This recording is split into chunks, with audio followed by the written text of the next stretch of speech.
Assalamualaikum warahmatullahi wabarakatuh. Selamat malam teman-teman semua. Ketemu lagi dengan saya Adi Supriyadi yang akan membahas tentang akuntansi sosial dan lingkungan yang terkait dengan materi kita pertemuan keempat ini yang akan membahas tentang tanggung jawab sosial dan lingkungan.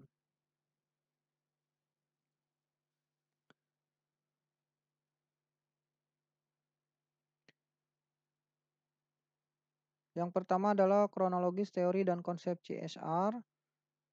Teori dan konsep CSR dari sudut pandang Maignan dan Farrell 2004. Bahwa yang pertama adalah CSR sebagai kewajiban sosial. Seperti apa kewajiban sosial tersebut adalah perspektif ini dikemukakan pertama kali oleh Bowen yang mendefinisikan CSR sebagai kewajiban bagi pengusaha untuk menjalankan kebijakan, membuat keputusan, atau mengikuti segala aturan yang sejalan dengan tujuan dan nilai-nilai yang dikehendaki oleh masyarakat. Yang berikutnya adalah CSR sebagai kewajiban terhadap pemangku kepentingan. Seperti apa ini adalah sejak pertengahan tahun 1990, sejumlah pakar berpendapat bahwa istilah kewajiban sosial itu terlalu luas. Mereka berpandangan bahwa dunia usaha bukan bertanggung jawab kepada masyarakat secara keseluruhan, namun bertanggung jawab terhadap pihak-pihak yang secara langsung maupun tidak langsung terkena dampak dari kegiatan perusahaan. Yang berikutnya adalah CSR sebagai dorongan etika atau ethic driven.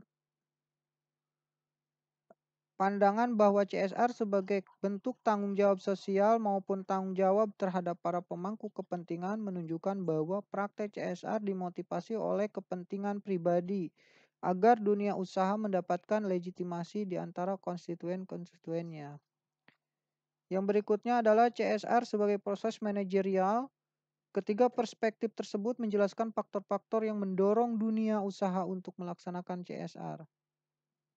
Di sisi lain, sejumlah pakar menjelaskan CSR dengan menggunakan proses organisasi yang konkret dan seringkali diistilahkan sebagai corporate social responsiveness.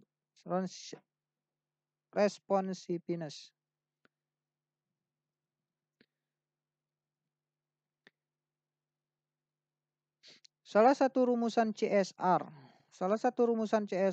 adalah CSR means that a corporation shall be held accountable for any of its actions that affect people, their communities, and their environment. Yang berarti bahwa CSR perusahaan harus bertanggung jawab atas tindakannya yang mempengaruhi orang serta komunitas dan lingkungannya.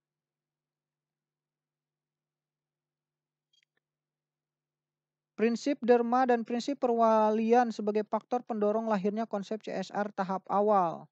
Periodenya tahun 1950 sampai 1960. Konsep CSR tahun 1970 dikemukakan oleh Bowen tahun 1953 dalam karyanya Social Responsibility of the Businessman.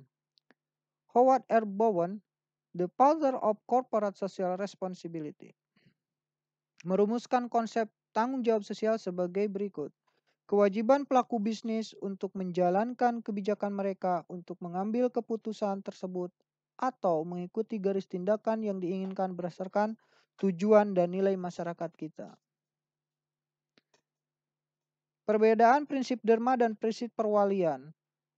Dilihat dari definisi, bisnis harus memberikan bantuan sukarela kepada orang atau kelompok masyarakat.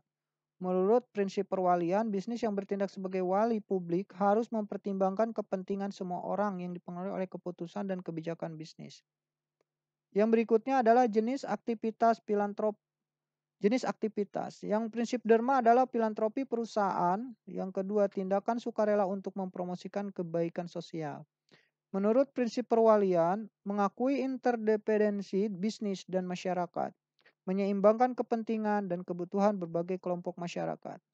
Contohnya, yayasan filantropi perusahaan, inisiatif pribadi untuk memecahkan masalah sosial, kemitraan sosial dengan kelompok yang membutuhkan. Untuk prinsip perwalian, contohnya tercerahkan kepentingan diri, memenuhi persyaratan hukum, pendekatan stakeholder terhadap perencanaan strategi perusahaan. Tahap perkembangan social responsibility, Robin and Coulter. Social responsibility stage 1. Stage 1, pemilik dan manajemen. Stage 2, para karyawan. Stage 3, komponen di lingkungan tertentu. Stage 4, masyarakat yang lebih luas. Dampak ekonomi, sosial, dan lingkungan dari proses bisnis perusahaan. Saat ini berbagai perusahaan mayoritas multinasional baik yang bergerak di sektor ekstraktif, sektor genetik, sektor manufaktur, dan sektor jasa dalam arti luas telah mengumpulkan laporan tata kelola perusahaan beserta dampak yang ditimbulkannya terhadap ekonomi sosial dan lingkungan dalam sebuah sustainability report.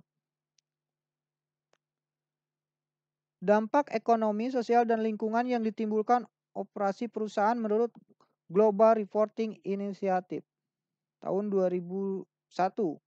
Dampak ekonomi yang ditimbulkan oleh operasi perusahaan akan mempengaruhi para pemangku kepentingan dan sistem ekonomi baik lokal, nasional maupun pada lingkungan global. Global Reporting Initiative mengelompokkan adanya dua jenis dampak ekonomi, yaitu dampak ekonomi langsung dan tidak langsung.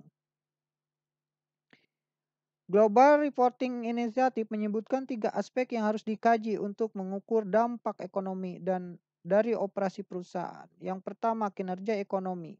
Yang kedua, interaksi pasar. Yang ketiga, pengaruh ekonomi tidak langsung. Dampak sosial